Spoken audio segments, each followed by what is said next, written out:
Just before we go into that thing about reopening of schools, Mike says he wants to know if there's a website where the predictions, the flood predictions, can easily be accessed. Yes, there is a website. You can go to the NIHSA, the Nigerian Hydrological Services Agency's website, nihsa.gov.ng, to get all the predictions on their website, nihsa.gov.ng. They have the predictions on their website, so you could go check that out. Okay, and so we're getting into this. So last week, the Presidential Task Force called for caution in the reopening of schools as the spread of the coronavirus remains potent. Likewise, during the course of the week, the United Nations also urged the Nigerian government to ensure safety protocols in schools ahead of resumption.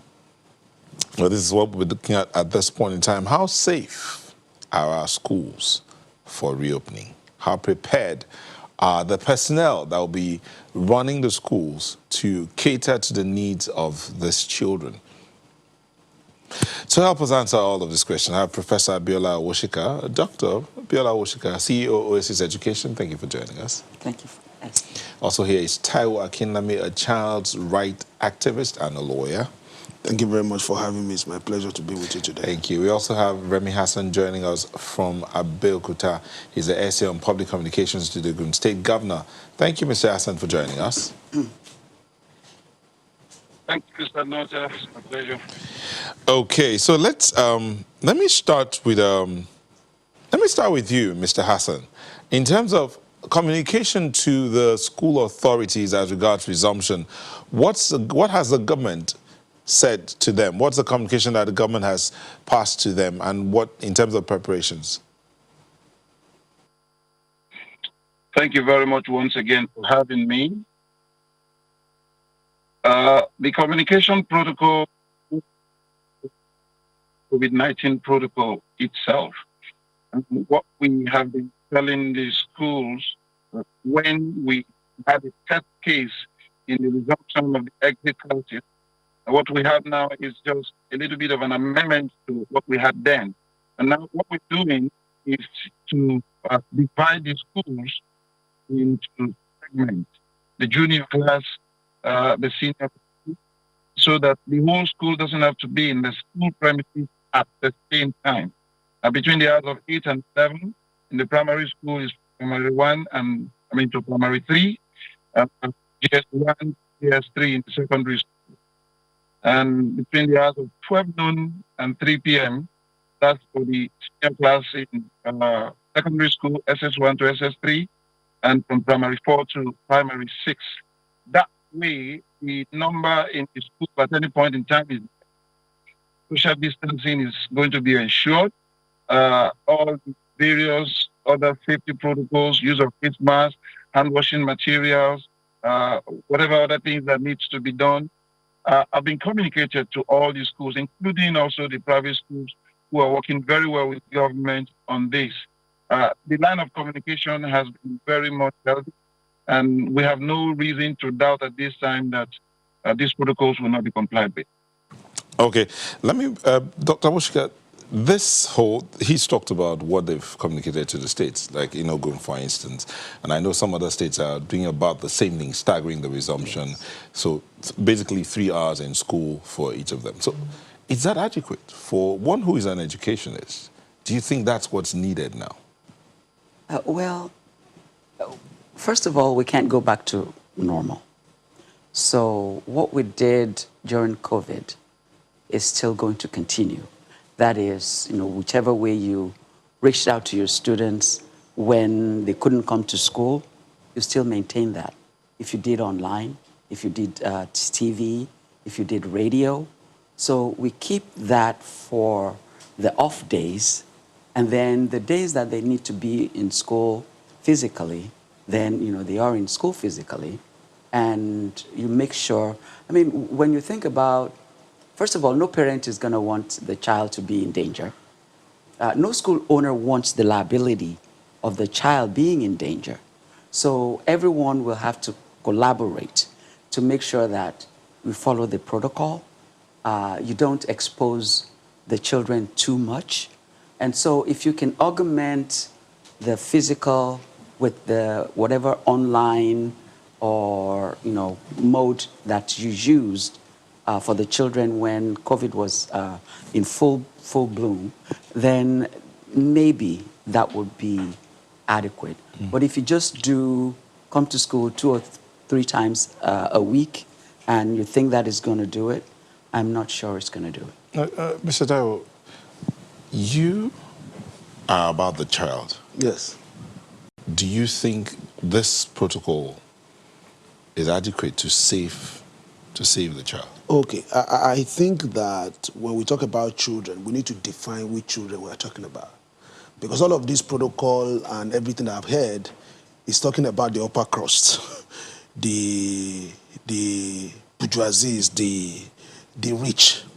Now when it comes to the poor, it seems to be no arrangement. I do some program with SOS Children's Village International, and I was with them 2 weeks ago. I was talking to children in urban Lagos, that is Isolo, not in the rural area. Those children have not experienced any form of education in terms of, they don't even know what is Zoom.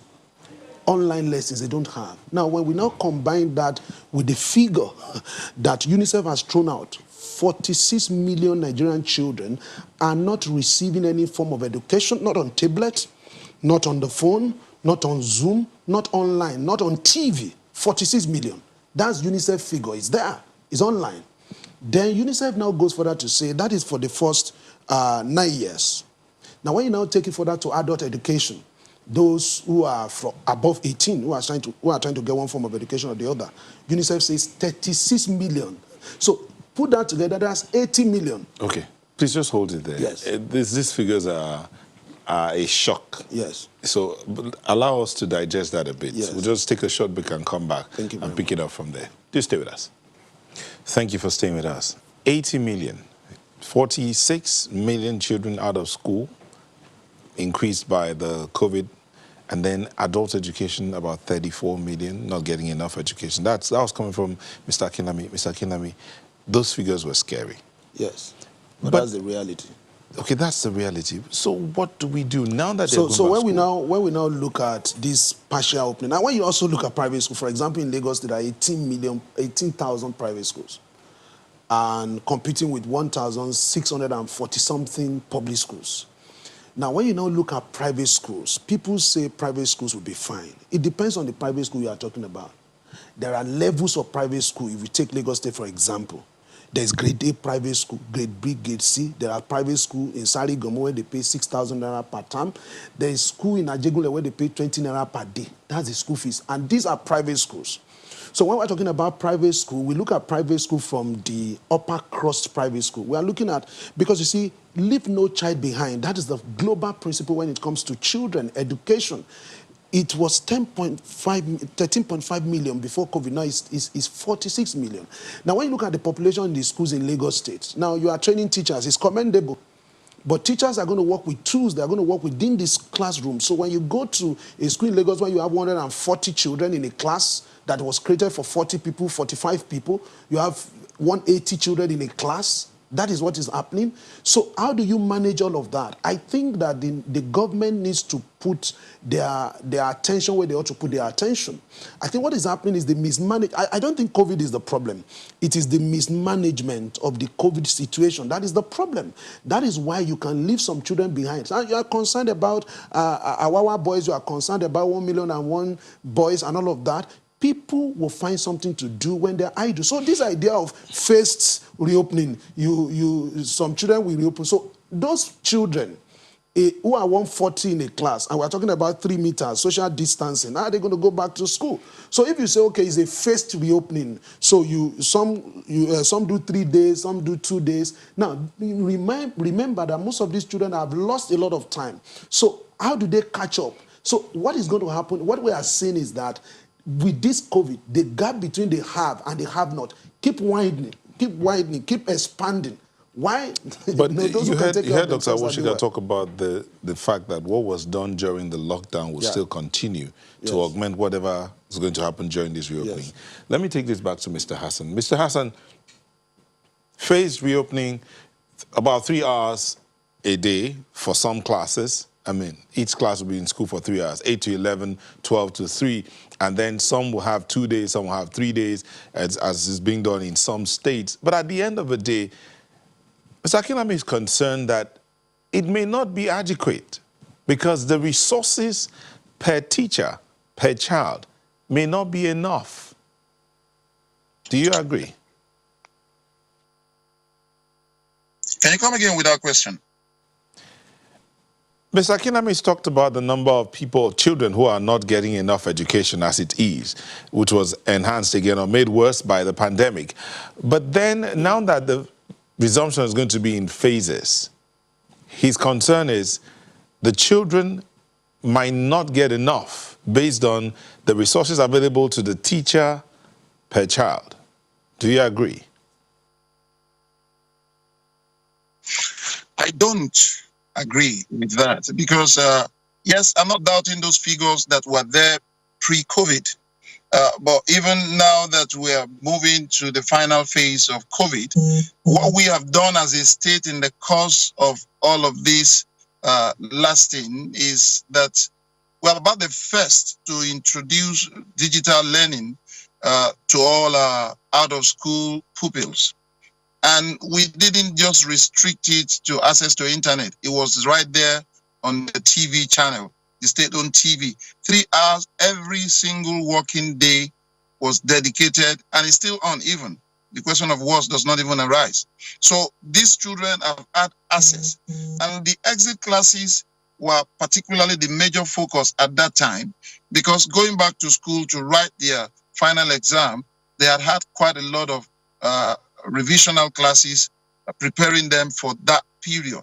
Now, we haven't lost any child that has been in school before who is still in school now.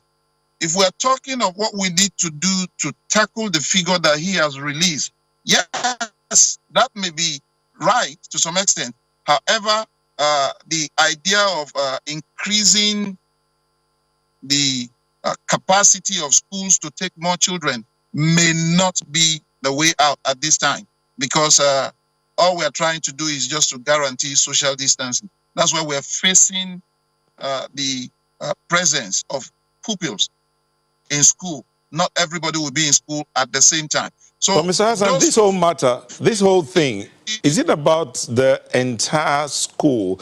Because, again, he highlighted those in the urban rural areas or rural urban areas, whatever you want to call it. There are those who are, how do I put it now? There's the haves and the have-nots. But even amongst the have-nots, there are those who have not. So that's one of the things he's highlighting, that there are those who are amongst the have-nots that really do not have and have been suffering even while things were normal before the pandemic. Is there a special package, or is there a special arrangement to reach out to those ones?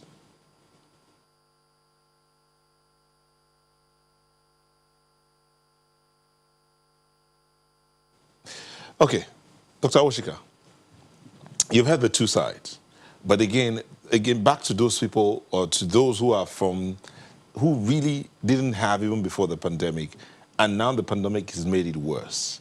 What can be done to ensure that the child is educated adequately? Well, there are some people who are responsible for them, whether they're in grade D school or they're in grade C school. There is someone who has responsibility for them. Now, if we identify the person, and I'm sure, I don't know about other states, but I'm sure that, Lagos State, has an eye on those who are the have-nots among the have-nots. Now, we cannot do anything major like build new schools or expand the capacity of those schools. But what we can ensure is that these children are not forgotten. And if we hold the people responsible, right down to the, whether the local government who the school is in their area, and they see them and they can take care of them, perhaps that would work. But the thing is, not doing anything at all is not gonna work. Children not being in school forever is not gonna work. So we take responsibility, and even for us who think we have a little, we take responsibility for those who have not. Groups where that is what we're doing right now. ERIT is taking care of 10 primary schools in Lagos State of the have-nots. So we as individuals, we can't expect the government to do everything. We as individuals hold ourselves accountable, take care of ourselves, and take care of those who have not. In doing this, Mr. Kinnaman talked about some schools in a place like Ajegunle, for instance. Let's come back to Lagos here, where there are children who pay 20 naira per day. Well, they have been paying the 20 naira per day before COVID. So now the question is, with COVID now, certain things, there's more pressure, so to speak. So those children are not going to all be able to sit in the class. Some of them may not even have the online classes. We know they don't have online classes. Okay, so is that also factored into this plan? How be it is a private plan? No, it's not a government plan. Well, you see, when you put your child in a school, you're watching your pocket, and you're also hoping that even as little as you're paying, that the child is getting an education. No frills, no swimming pool, no internet, but at least the basic education. So if we can sustain just that, and a lot of people, that is their livelihood, and so they're going to want to sustain it for whatever it costs. So if they can sustain, now the children cannot pay 20 naira or 20 naira a day. They can only afford 10 naira a day. Can the school owners, those private schools, can they work or function with the 20 naira a day or the 10 naira a day? We have to give and take. These are no ordinary times. And so some sacrifices have to take place. Mr. Kinnaman? Yes, sacrifices. I love that word. But I can only sacrifice what I have. It seems we don't, we are yet to understand what is going on. What is going on is that the nation has abandoned its own children. That is what is going on. I work with children, and I've had the opportunity of working with the upper crust and the lower crust on our platform, working with the children of the upper crust. We have hosted over 1,000 children. Having different soft skill trainings for them. Now, as we hold those training, I was bleeding in my heart because I know this is just for a set of children. Now, when you talk about TV, that children are on TV and all of that, you first need to have a TV, you need to have a radio, then you need to have fuel, you need to have electricity, you need to be able to pay NEPA bill. It is the midst of all of this that people are going through, that there's no electricity, that there's no fuel, that deregulation has taken place. It's in the midst of this electricity that does not even exist, has gone up. So, you see, all of these are holistic, are connected. So my advice, really, in going forward, is that we need to declare a state of emergency on the educational sector. We need to declare a state of emergency on this reopening. The way we are going about this reopening, we are going about it as if everything is normal. We are not in the US. We are not in the UK. We are a third world country. A third world country where it seems that the Constitution of Nigeria says the welfare and the security of the people shall be the primary aim of government. So the question is, where is welfare? And under the UB Act, it is mandatory for every Nigerian child to go to school. Now that is from primary to GSS. That is the law of the land. Now, so all of that was not happening pre-COVID. Now, people are saying the curve has been flattened. What figures are we working with? Now, how many tests have we done to know that the curve has flattened? Have we done 1 million tests as Nigeria, as a country? If you are not testing, if you are not tracing, if you are not if you are not isolating, so how do you know what is going on? We are just, you see, we are a people of a lot of faith. We just believe things are fine. Because we are not hearing people drop dead, we just believe everything is fine. Now, no, if you want to talk about flattening the curve, you will be talking about figures. This is where we are, this is where we are now. So my opinion is that at the national level, it is not something that should be subject to the presidential task force on COVID-19. At the state level, it's not something that will be subjected to the Ministry of Education. We need to have a public hearing. The poor needs to be heard. The hewers of wood and drawers of water, the oi polloi, they need to be heard. Everybody needs to be heard. It's not the way, you can't open So school. are you saying that if if this public hearing you're calling for now doesn't happen, schools shouldn't open? Schools can open, but it will not be solving the problem. Because you don't know what I'm going through in Ajegule. You don't know. I've been to Ajegule. I just told you, just 2 weeks ago, I was with children who have not heard Zoom. They are not in Kafanchan. They are not in one forgotten place in Damaturu. They are not in the northeast. They are not in Sambisa Forest. They are in Lagos. They are in Isolo. Urban Lagos. It's not rural. It's not even rural. Now look at the work that Slum to School is doing in a particular area in Lagos. That organization took it upon itself to create a center for these children to come to. That's how they were able to solve that problem. Okay. Now, if a private organization can do that, how much more government? You are creating. You see that what organization did? They got tablet for these children. They got them to a place. So they solved the problem of electricity. They solved the problem of fuel. They solved all of those problems. They solved the problem of logistics and brought all the children to that place. Okay, Mr. Akinlami, just hold your thoughts. When we come back in a moment, Professor Woshika will tell us what one private organization has done that in an area in Lagos. What about the rest of the world, in the rest of Nigeria, so to speak? Yes, Ogun, Anambra and Lagos have announced dates for reopening of schools, but what can be done and what should be done? We'll be back in a moment. Just stay with us. Thank you for staying with us. We're looking at schools resuming. What can the private sector, the private individuals, the private schools do, not just the government for everything? We have Professor Ibukun Woshika here, Professor Abiola Woshika. And Mr. Taiwo Akinlami here in the studio. We had Remy Hassan, Special Advisor Communication to the Ogun State Governor, but network issues. He joined us from Abeokuta. We're hoping we'll get him back before the show ends. So, Prof, Festus Akinboyewa says COVID-19 could be with us for a long time, and there's no way classes can be taught effectively online in Nigeria. Network issues, like we've lost Mr. Hassan right now. Government at all levels must put safety measures in place so that all pupils can return to school. Now, that returning to school, you've said it, those measures that were used at the peak of the pandemic here in Nigeria need to continue while the phased reopening happens. But again, he mentioned that some of those children have never heard Zoom.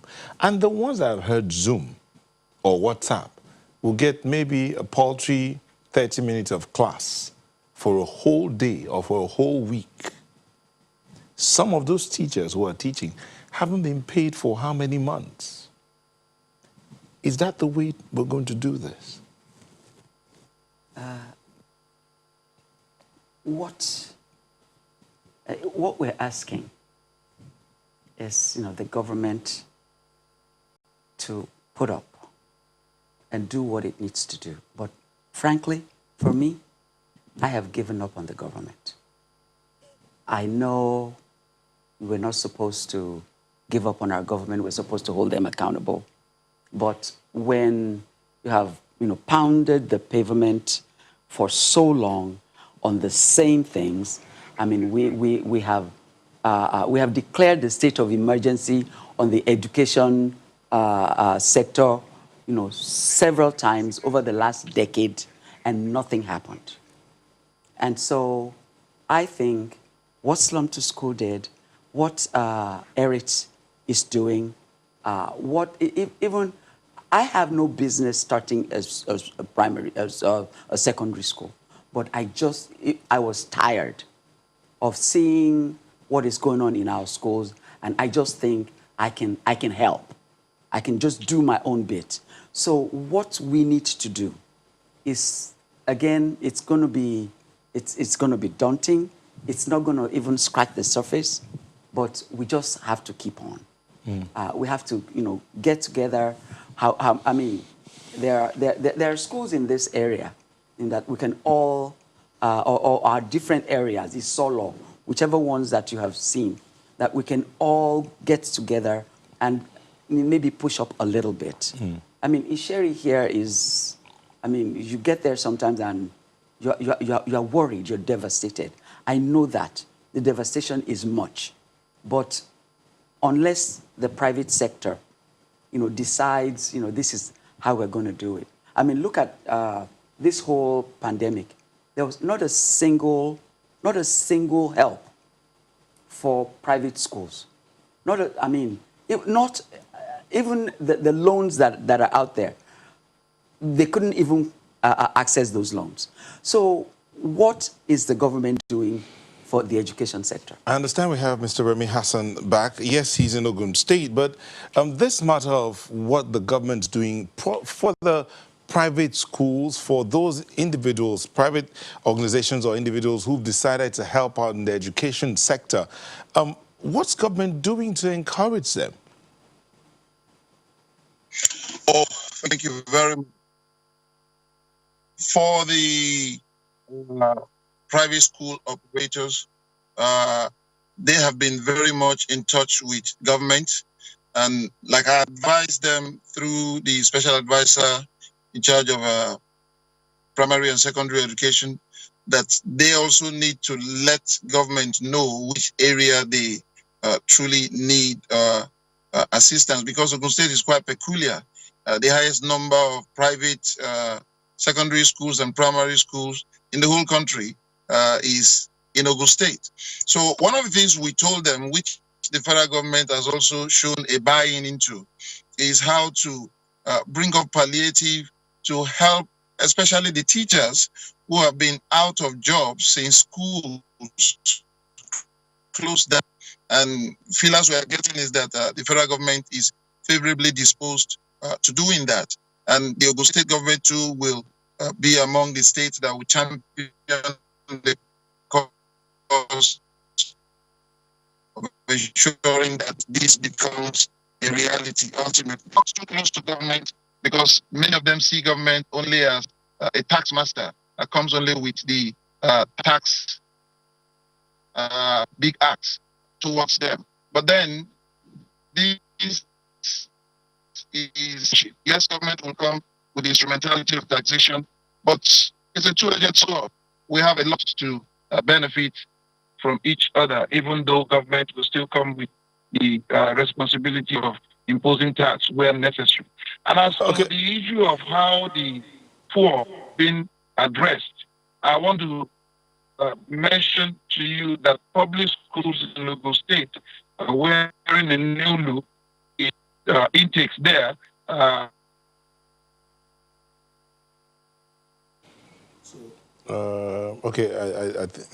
Okay, we've lost him there. You're going to say something? I want to say that, you see, my father was not, he was a bank clerk. My mother was a petty trader who never went to school. My mother could not speak English. My father went as far as standard 6 in those days. I went to public school.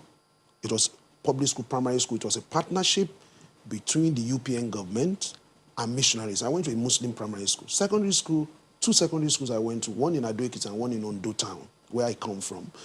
Those schools were a partnership between the Catholic Church and the government. Now, I went to Lagos State University. I read law in Lagos State University. When I went to Lagos State University, I gained admission in 1990.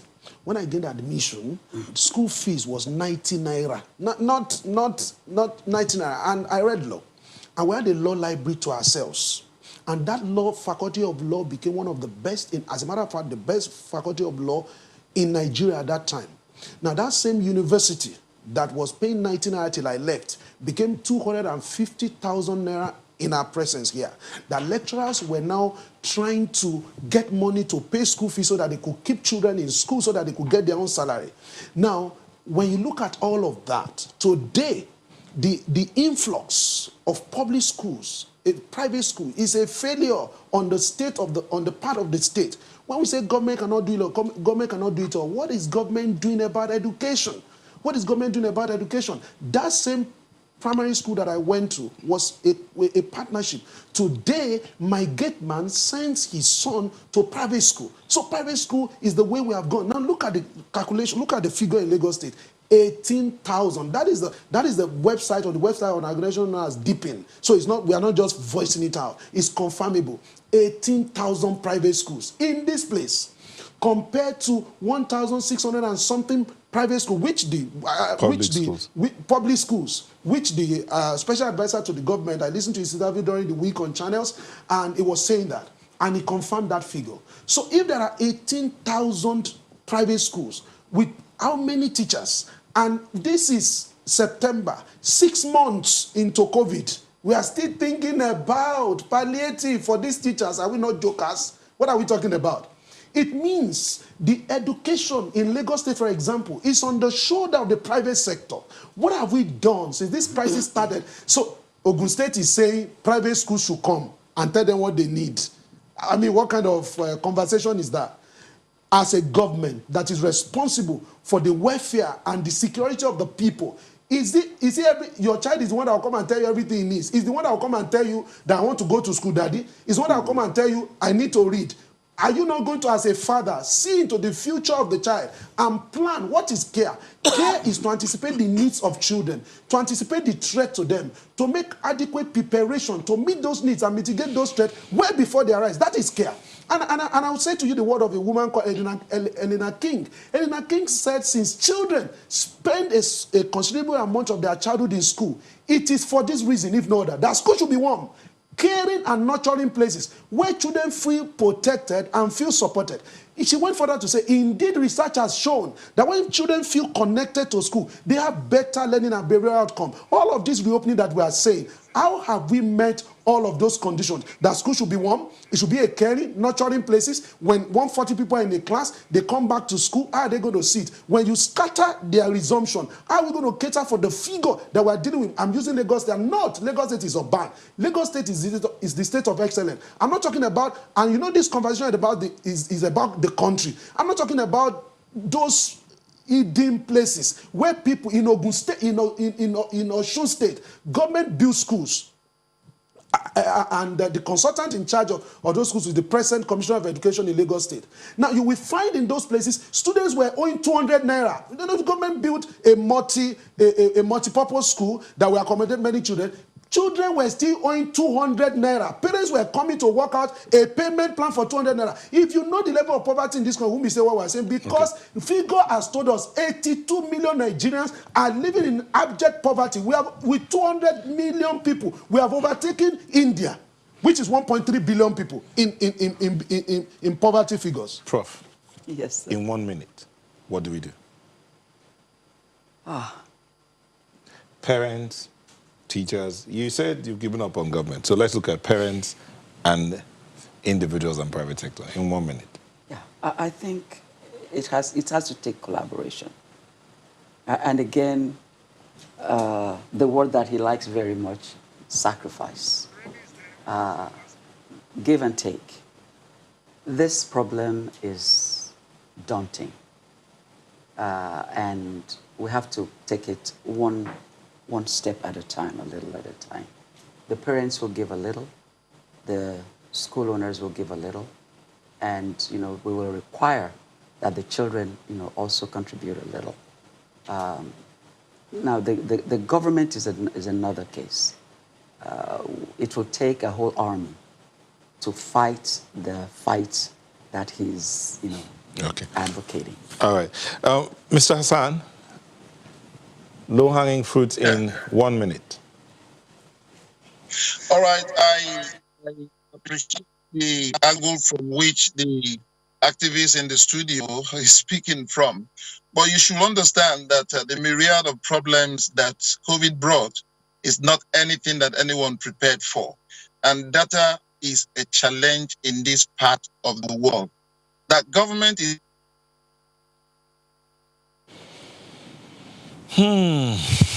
Okay, hopefully we'll... Well, Mr. Remy Hassan, I'm sorry we lost him there again, but He's a special advisor on public communications to the Ogun State Governor, who joined us from Abeokuta. We had Professor Abiola Owoshika, CEO, Oasis Education here. And we had Mr. Taiwo Akinlami, child's right advocate and a lawyer. Thank you. You asked me for my last word now. You had your last word, Taiwo. It's okay. Thank you. Thank you. It's okay. Thank So, you all right, very we'll be back in a moment.